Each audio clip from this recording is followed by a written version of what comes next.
Hey future Vancouverite, are you thinking of moving to Vancouver? Well, I've helped hundreds of people move to Vancouver over my 16-year career, and in that time I've seen people make a lot of mistakes. These are mistakes that can cost you a lot of money, a lot of time, and a lot of frustration, and they can be avoided. I'm going to share all of those mistakes with you right here and right now. This video is about the top 7 mistakes to avoid when you're moving to Vancouver.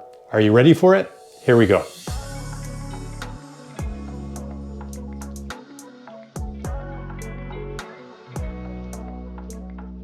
Hey, my name is Sebastian Albrecht with the Living in Vancouver BC real estate team. And every week I put out videos just like this one about living in and moving to Vancouver BC. And this week's topic is one that I'm really excited about. I want to help you as much as I possibly can. It's all about how to avoid mistakes when you're moving to Vancouver. All right, so mistake number 1 is arriving in Vancouver without a place to stay. And sure, you're probably gonna have a hotel room, but hotels these days, since COVID, are so incredibly expensive. You definitely wanna plan, not just for the short term, but also the medium term. And the reason for that is our real estate market is so incredibly competitive, whether you're renting or buying. And you're not gonna be able to do those things not being in the city, and especially renting, but even purchasing, you're most likely going to want to be present in the city to be able to do that. And so going from looking for a place to actually moving into your home could take a couple months. And that would be kind of optimistic. That would mean, you have all of your financing lined up. It would mean that you're able to make a decision quickly.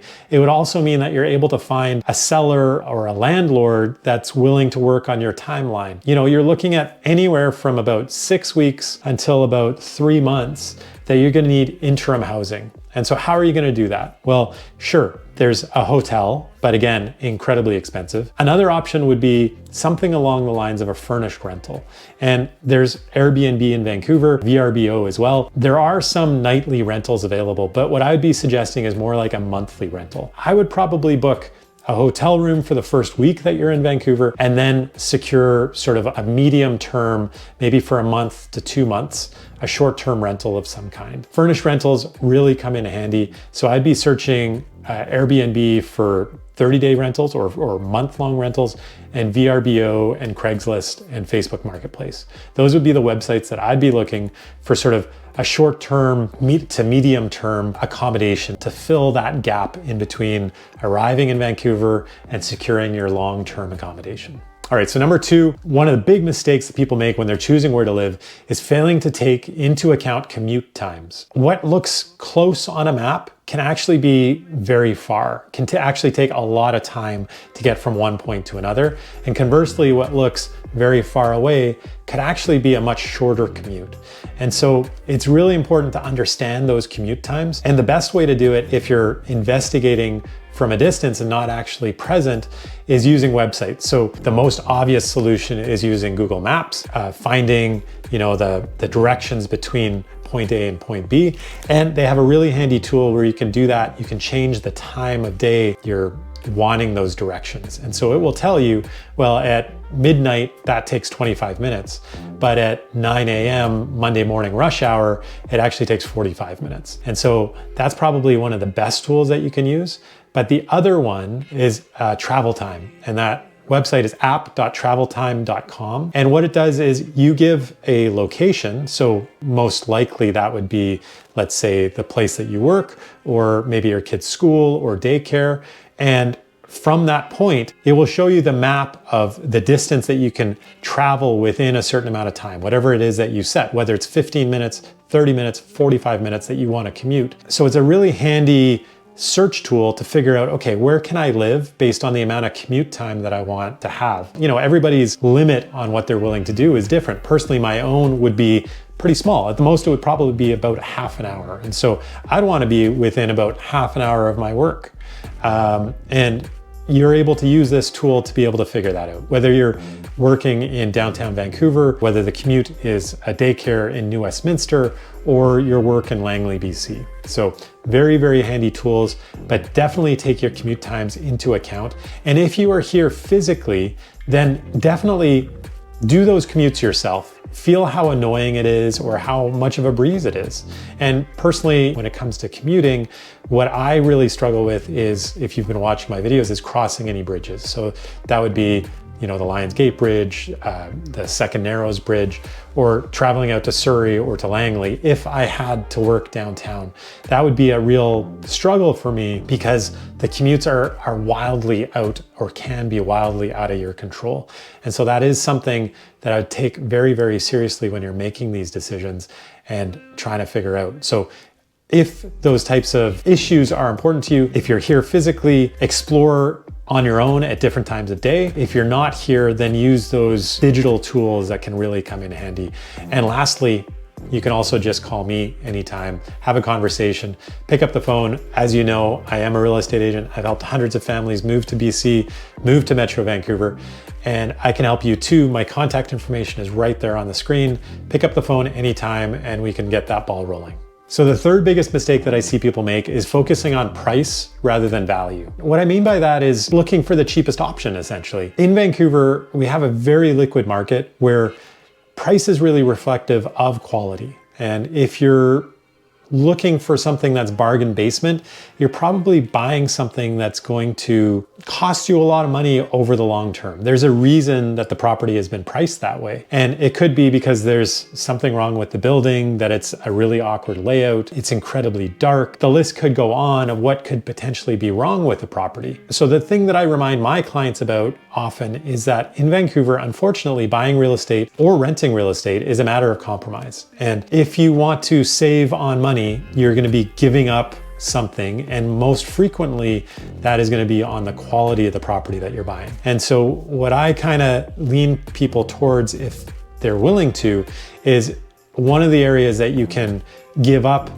if you want price to be low and quality to be high. Space or location are the two. More frequently, if you're challenged by the price point and you're not quite finding what you want, well, you need to go a little further outside of Vancouver, outside into the suburbs, where essentially the land becomes less expensive. But I really would encourage you not to focus so much on the price, but try and find the best value that you possibly can. And mistake number 4 is thinking that you have to live in the city of Vancouver. And there's nothing that could be further from the truth. Vancouver, just practically, as I was talking about in last week's video, which I'll link up right there, is it's unlikely that if you're moving to Metro Vancouver that you'll end up in the city of Vancouver. The city of Vancouver is just 110 square kilometers. Metro Vancouver is 2,900 square kilometers.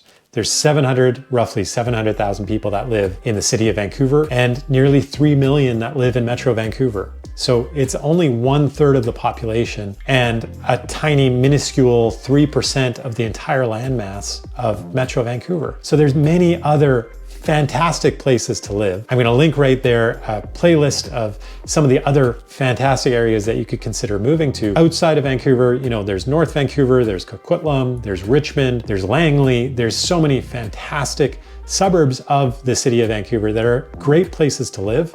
They all come with their pros and their cons, all things that are worth exploring. But definitely Vancouver doesn't need to be the only place that you focus your search on. And mistake number 5 is coming to Vancouver and thinking that you're just not going to be able to afford to live in Vancouver. You need to explore that option if owning a home is something that has value to you. Yes, Vancouver is by all means, by all measures, an expensive place, but there are less expensive options, whether that's downgrading in size or downgrading in location. You can find something that you can purchase in Metro Vancouver. And the example that I would give would be houses. So in the city of Vancouver, a typical house right now as measured in September 2023 is almost $2.7 million. Now that's, by all accounts, an incredible amount of money.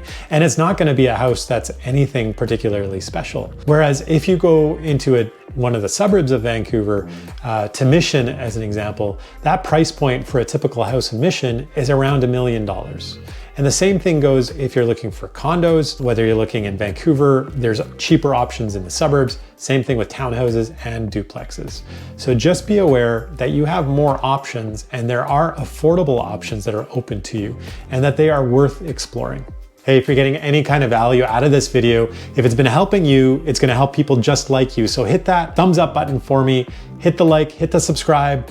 That really helps me, gives me feedback, helps me know that the content that I'm producing is hitting its mark and people are getting some kind of value out of it. So I'd really, really appreciate that. Now let's get back to the video. Mistake number 6 is that people that come from elsewhere think that they need a car to survive in Vancouver. It's one of those cities where a car these days isn't actually all that necessary. And in fact, most of the municipalities in and around Vancouver are trying to make people less car reliant.